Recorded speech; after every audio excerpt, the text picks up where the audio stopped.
जगदीश इस कुमीरान गांव का प्रसिद्ध मूर्तिकार है। उसके परिवार में लोग थे, वो और उसकी पत्नी।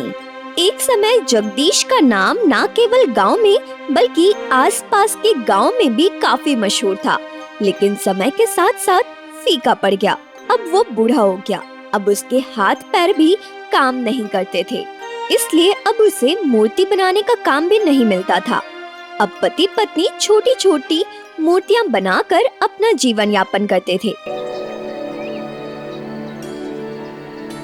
कमला, बाल्टी को थोड़ा आगे बढ़ाओ तो मिट्टी तैयार कर देता हूँ। अभी मिट्टी तैयार करेंगे? मूर्ति बनाने का कोई ऑर्डर आया है क्या? नहीं, कोई ऑर्डर तो नहीं आया है, लेकिन ऐसे खाली बैठना अच्छा नहीं लगता है। शरीर ने कुछ साथ जरूर छोड़ा है, लेकिन मन पहले जैसा ही है अभी तक। ये तो सही कहा आपने। लाइए, थोड़ी मिट्टी मुझे दीजिए, मैं तैयार करती हूँ।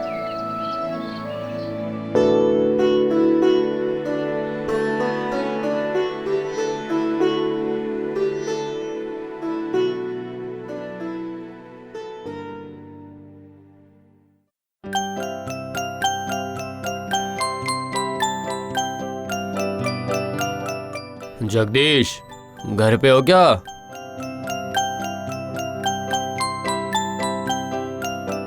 समरेश बाबू, अरे आइए आइए। मेरे घर पर आपका कैसे आना हुआ, बताइए बाबू। मेरे घर पर माँ लक्ष्मी की पूजा होगी, इसलिए मैं ऑर्डर देने के लिए आया हूँ। मूर्ति आकर्षित करने वाली होनी चाहिए। जैसी माँ की माया, उनकी मूर्ति वैसी ही होनी चाहिए। मैं जानता हूँ तुम्हारी कला में जादू है, तुम ये कर सकते हो, इसीलिए तो तुम्हारे पास आया हूँ मैं। बना तो दोगे ना एक अच्छी सी मूर्ति? हाँ बाबू, मैं ज़रूर बना दूंगा।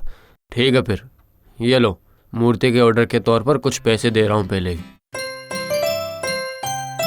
मैं लगभग 1 सप्ताह बाद आके देख के जाऊंगा, ठीक है? ठीक है बाबू, वैसा ही करिए।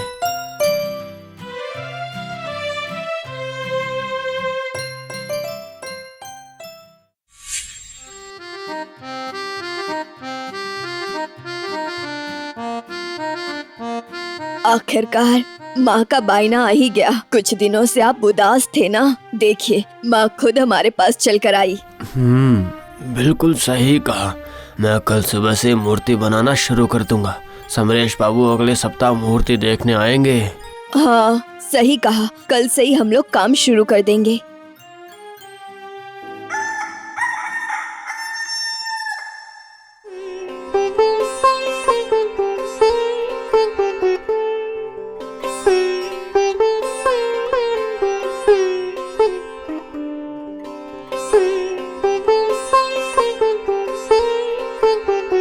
कई दिनों के बाद माँ की मूर्ति बनाई। अब माँ की आंखें बनते ही मूर्ति पूरी हो जाएगी। ए जी, माँ का चेहरा तो देखिए जरा। चेहरा कुछ अजीब सा लग रहा है। कल तो ये ऐसा नहीं था। चेहरा देखकर ऐसा लग रहा है कि माँ रो रही हैं। तुम ठीक कह रही हो, मूर्ति तो ऐसी नहीं थी, लेकिन ये कैसे हो गया? सचमुच ऐसा लग रहा है कि मानो माँ रो रही है। नहीं नहीं, ये मूर्ति समरेश बाबू को कैसे दे सकता हूँ? चेहरे को सही करना होगा, अभी सही करना होगा।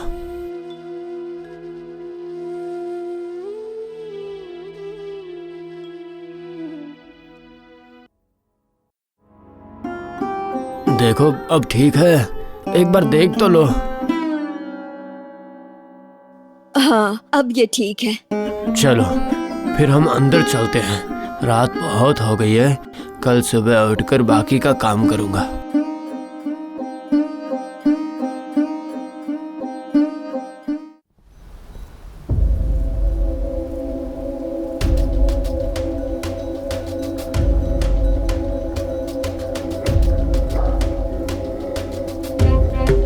मैं समरेश के घर नहीं जाऊंगी जगदीश। वो औरतों का सम्मान नहीं करता, अवहेलना करता है। मैं उसके घर नहीं जाऊंगी।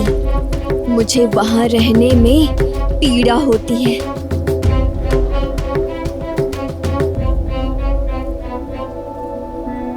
ये क्या? ये मैंने क्या देखा? मैंने ऐसा सपना क्यों देखा? तो इसलिए माँ की मूर्ति इतनी उदास लग रही थी।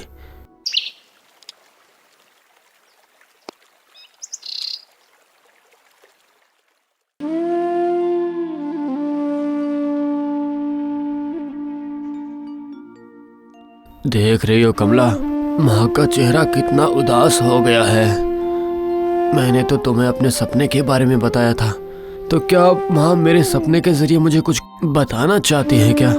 मैं ना एक बार समरेश बाबू के घर जाती हूँ, उनसे कहूँगी कि आज वो मूर्ति देखने आने वाले थे और इसी बहाने मैं ये देख लूंगी कि क्या सच में उनके घर में औरतों के साथ में अपमान होता है क्या।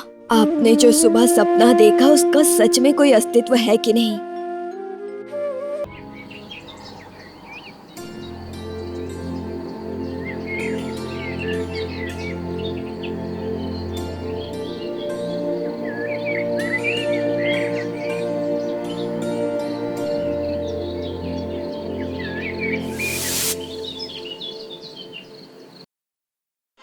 छी छी छी छी छी छी, तुम फिर अपना मनहूस चेहरा लेकर आ गई। मैंने तुम्हें मना किया था ना कि जब तक बाहर ना जाओ मेरे सामने मत आना। मैं ऐसे नहीं आई हूँ। मैंने आपका रुमाल धो दिया था, वही देने आई थी आपको। क्या मैंने तुमसे कुछ मांगा? मैंने तो एक ही चीज मांगी थी कि हमारा एक बेटा हो। एक एक करके हमारी 3 लड़कियां हो गई है, लेकिन एक भी लड़का नहीं हुआ। इसलिए मैं अब तुम्हें बर्दाश्त नहीं कर सकता।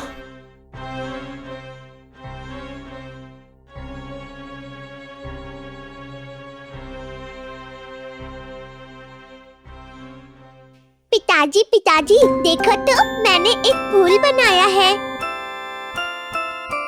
ये कैसा बना है बताओ तो मुझे देखकर। यह सब फूल वूल से कोई मतलब नहीं है, समझी? रसोई में जाकर खाना बनाना सीखो। इससे ज्यादा औरत और क्या ही कर सकती है। किताबें वगैरह सब चूल्हे में जला दो।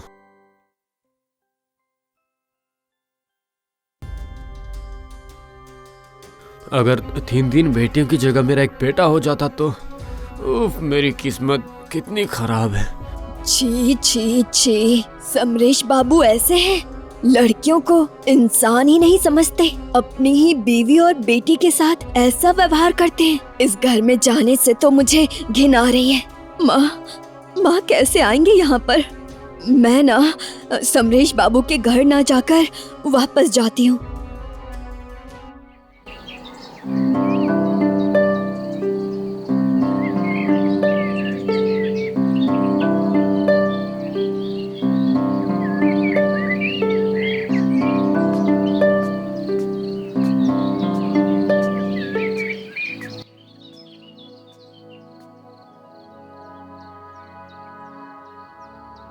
ये क्या जगदीश, अभी तक माँ की मूर्ति का रंग रोगन पूरा नहीं किया और 2 दिन बाद माँ की पूजा है। मैंने तो कहा था कि आज मैं मूर्ति देखने आऊंगा। नहीं, अब हो नहीं रहा है समरेश बाबू। माँ की मूर्ति पर रंग नहीं चढ़ रहा है। मतलब तुम मेरे साथ मजाक कर रहे हो? माँ की मूर्ति पर रंग नहीं चढ़ रहा मतलब तुम कहना क्या चाहते हो? आप अपनी आंखों से देख लीजिए। देखिए, मैं इसे बैंगनी रंग से रंग रहा हूँ। देखिए कैसे इसका रंग फीका पड़ के मिट्टी जैसा हो जाता है। यह कैसे संभव है? आप जैसे लोगों के घर में माँ नहीं जाना चाहती। इतनी बड़ी बात कहने की तुम्हारी हिम्मत कैसे हुई? तुम कहना क्या चाहती हो? मैं यही कहना चाहती हूँ कि जिस घर में औरतों का सम्मान नहीं, लड़कियों को इंसान नहीं मानते, उस घर में माँ नहीं जाना चाहती। आप अपनी बीवी और बेटी का अनादर करते हैं और माँ खुद एक नारी है, इसलिए माँ ये अपमान नहीं सह पाएंगी। आपको अपनी आंखों से प्रमाण मिल गया समरेश बाबू। अब तुम बूढ़े हो गए हो जगदीश, इसलिए अपना काम भूल गए हो। अगर माँ मुझसे नाराज होती तो तुम्हारे घर में नहीं, मेरे घर में अभाव होता। देखिए समरेश बाबू, ये बातें कमला नहीं कह रही है, खुद माँ लक्ष्मी ने मुझे सपने में आकर कहा था। इसलिए मैं आपके लिए मूर्ति नहीं बना सकता। ये लीजिए आपके ऑर्डर के पैसे। दाना डालने के लिए पक्षियों की कमी नहीं होती है। तुम अच्छा काम करते हो इसीलिए यहाँ पे आया था, लेकिन इसका मतलब ये नहीं है कि तुम मनगढ़ंत कहानियां सुनाओगे और मैं मान जाऊंगा।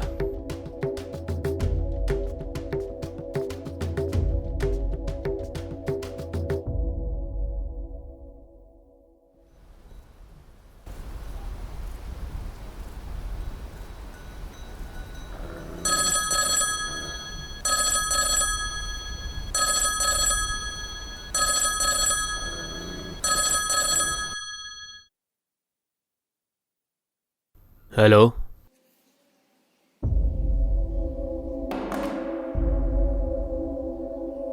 सब खत्म हो गया, सब खत्म हो गया। मैं बर्बाद हो गया, बर्बाद हो गया। क्या बात है, आप ऐसे क्यों कर रहे हैं? लाखों के माल से भरा मेरा जहाज पानी में डूब गया है मालती। मेरे लाखों का माल, मैंने अपनी सारी पूंजी लगा दी थी, सब खत्म हो गया। आप इस तरह रो क्यों रहे हैं? कुछ नहीं होगा। अगर माँ चाहेंगी तो सब फिर से ठीक हो जाएगा। तुम सही कह रही हो, माँ चाहेगी तो सब ठीक होगा। अब मुझे मेरे पापों की सजा मिल रही है मालती। आप शांत हो जाइए, कुछ दिनों बाद माँ लक्ष्मी घर आएंगी, सब ठीक हो जाएगा। मुझे माफ कर दो मालती, माफ कर दो। मैंने बिना वजह तुम्हारा बहुत अपमान किया है। बच्चे सारे एक समान ही होते हैं, उनकी पहचान ये है कि वो हमारे बच्चे हैं। मैं ये बात भूल ही गया था, इसीलिए माँ ने नाराज होकर मुझे ये सजा दी। तुम लड़कियों को बुलाओ मालती।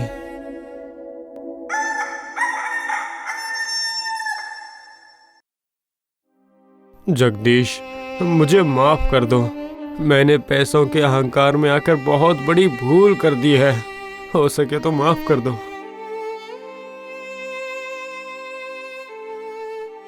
देखिए आप लोग, माँ की मूर्ति हंस रही है और जो रंग लगाया गया था वो भी अब चढ़ गया है।